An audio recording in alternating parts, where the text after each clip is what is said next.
buwan natin, negative 5. Tapos yung ratio natin is, ano yung ratio natin? Para gawa na natin ng pattern. Ay, ng sequence, I mean. Si Paisy nagbabalik. Si Paisy, oh. Sa 3 na lang daw. 6, oh. 6 na lang. Oh, 6. Oh, ngayon, yung first term natin is negative 5. Ano yung next term natin?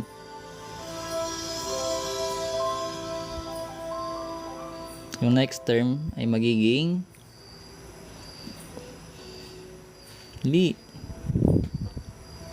ratio nga eh. R nga siya eh. R. Walang tumatama. Negative 30. Kasi negative 5 times 6 eh. So ngayon, ano yung next term?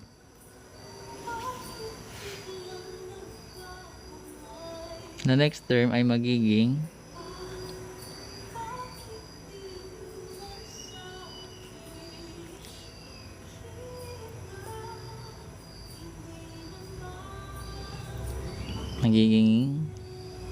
negative 180.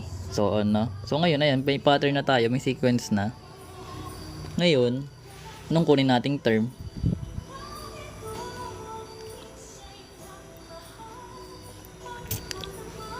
geometric to, pang grade 10 to, find the 9th term. Sige, so dapat alam mo rin yung formula, di ba? So ano ba yung formula ng geometric sequence? Yung formula ng general, formula ng geometric sequence ay a sub n is equals to a sub 1 times r o raised to n minus 1. So yung a sub n natin magiging a sub 9 kasi 9th term yung hinahanap natin, wherein magiging yung a sub 1 is negative 5, then meron tayong r which is 6, tapos yung n natin, laki na ito. Sige, try na natin dito natin. So n minus 1 is 9, minus 1 is 8. Oh, diretso ko na ha. Tapos magkakaroon tayo, what is 6 raised to 8? Kailangan muna exponent i-multiply eh. Oh, 8 na lang siya kasi 9 minus 1. So what is 6 raised to 8?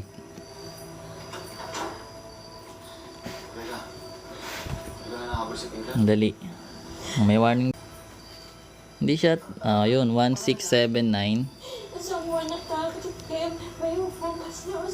167961 6. Okay, times mo siya sa negative 5. So magkakaroon ka ng total na times mo sa negative 5, diba?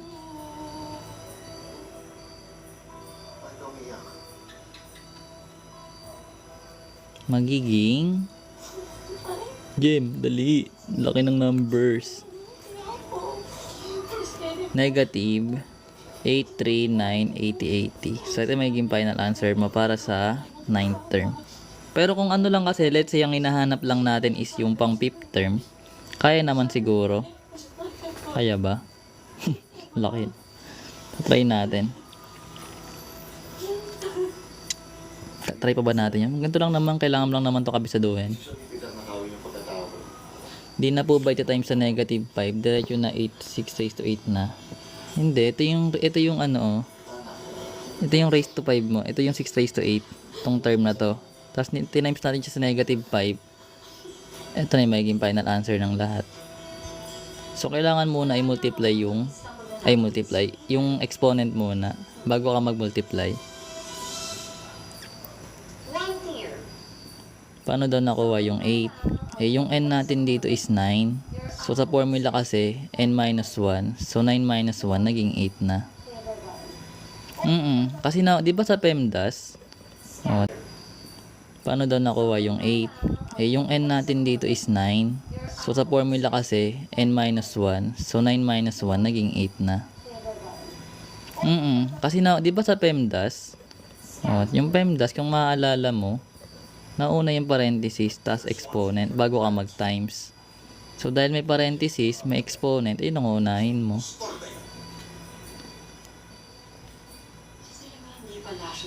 Basta ganun lagi yun. Pero ang kwento niya, Oh, muna. Saan yung nagwa-warning? Yan, nakachat eh. Wala nang ibang Palacios. Isa lang. At yun ang magiging Sana. Polynomial equation. may ako. No, you're wrong. Paano naman kung ano? Let's say pinapahanap yung ratio. Iba namang usapan yun. Ibig sabihin missing yung R. Sige, para may preview ka mo dito. May preview kayo dito ha. Everything Ba tayo pattern? Papa and Jessica. Paano ka ba tayo simulan? Totoo. Teka, what do you mean?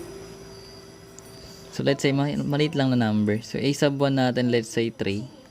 Tapos yung common ratio natin let's say negative ibig mo sabihin 2. na meron pa Negative 2 lang. Palacios? Ano ba talaga? Kanin. Yun. So yung first term natin is 3. Yung next term natin is negative 6. Yung next term natin is positive 12. Yung next term is negative 24. Gets yun? Pwede yun na yung result. Kasi yung first term natin is 3 times negative 2 is negative 6. Negative 6 times negative 2 is positive 12. Positive 12 times negative 2 is negative 24. So for example, eto lang yung given.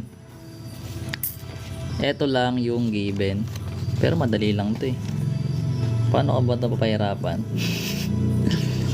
So, sige. Hindi ko lang paano si tuturo eh.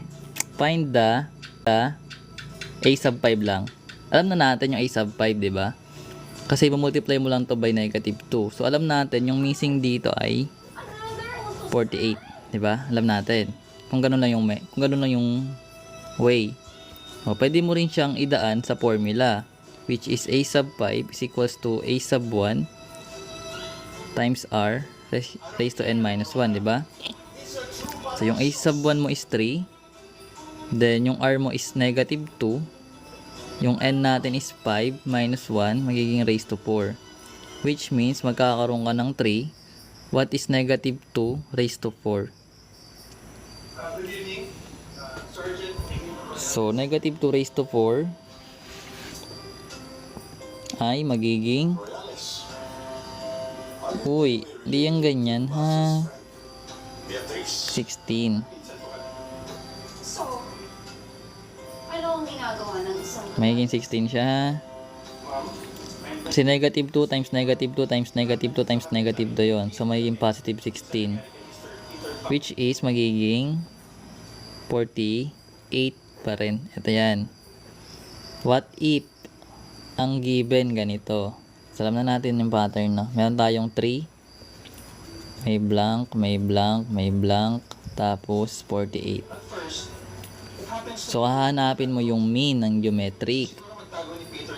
So, pwede mong gamitan ng formula ng geometric mean So, the thief was wrong. kapag may middle term na square root of A times B. Yung arithmetic, ibang usapan yun ha. Geometric mean to. Pag may middle term. Katulad nito, may tatlo kang space sa gitna, may middle term. So, pwede mo yung gamitin. Pero pwede ka rin pumunta sa formula wherein ang kukunin mo is ratio. Diba yung formula natin ito? So, ratio na lang kunin natin kasi madali lang naman to eh. Multiply negative to ha, kasi ito yung given natin. Wherein, ano yung a sub n natin, yung last term natin, yung pinakadulo is 48. Yung a sub 1 natin, yung first term is 3, di ba? Yung r natin ang hinahanap, so 3r pa rin yun. Yung n natin, pang ilang number si 48, pang ilang term. So 1, 2, 3, 4, 5. So 5 minus 1 yun. Okay? Then simplify lang natin yung exponent. Magkakaroon ka ng r raised to 4. Okay? Then divide natin by 3 para makancel tong 3 dito. magiging r raised to 4 na lang yung kabila. Ito magiging 16. Then para matanggal yung raised to 4 na ito, kailangan mo yan i-fourth root. Sabihin both side yan fourth root para maging r na lang. So ngayon, ano ba yung fourth root ng 16? So yung tinuturo ko para madali mag-simplify ng radicals, kung meron kang fourth root of 16, kunin mo yung yung ano neto, yung prime numbers. Pwede itong maging 8 times 2, pwede itong maging 4 times 2, pwede itong maging 2 times 2. So ibig sabihin, ito yung mga prime numbers na equals kay 16. So pwede natin to i-rewrite as fourth root of 2 raised to 4. So pwede na to ma-cancel out, which is 2 na siya. So ngayon, dahil may 2 ka dito, multiply mo sa first term. So 2 times 3 is 6. 6 times 2 is 12. Times 2 is 48. Na 24. Hindi, nabuo mo na yung pattern. So pwede ka rin gumamit na ito. Kasi matatagalan ka.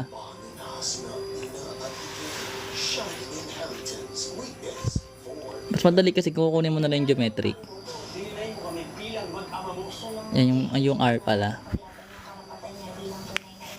Siyang may laban dito. Ngayon, siya nagpakananay doon sa kanya.